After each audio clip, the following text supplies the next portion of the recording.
Okay, you have on the board 5 in bracket x plus 5, which is equals to 20. If you are asked to find x in this kind of equation, it is very simple. What you should just need to do, this is a linear equation, a very simple linear equation. What you need to do is to use this 5 to times everything inside this bracket, right? Once you use 5 to times everything inside this bracket, you will get 5x, which is equal to 25, then equals to what? 20. Or better still, there's another method.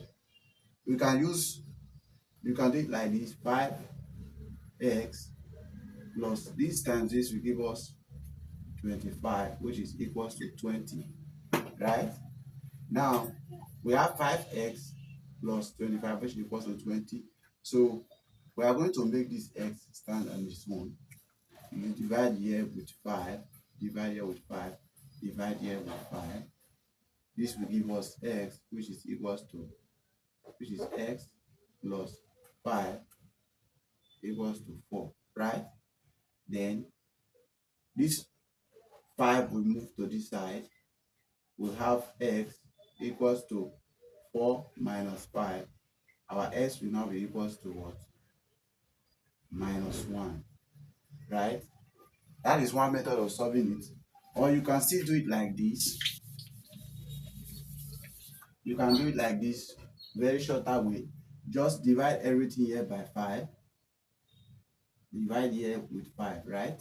So this 5 will cancel out this 5. We will now have what is remaining here, which is x plus 5, which is equals to 5 into this 20 will give us 4. Then our x equals to, this will move to this side and it will change to minus, because of x equals to what? 4 minus 5. 4 minus 5 will give us x, which is equals to -1. And this is our final answer. Please subscribe to this channel, like the video, give your comment. If you have any question, you have any math problem, drop it in the comment section. If you have any math topic you want me to solve on, drop it in the comment section and we'll look at it together. Thank you for watching.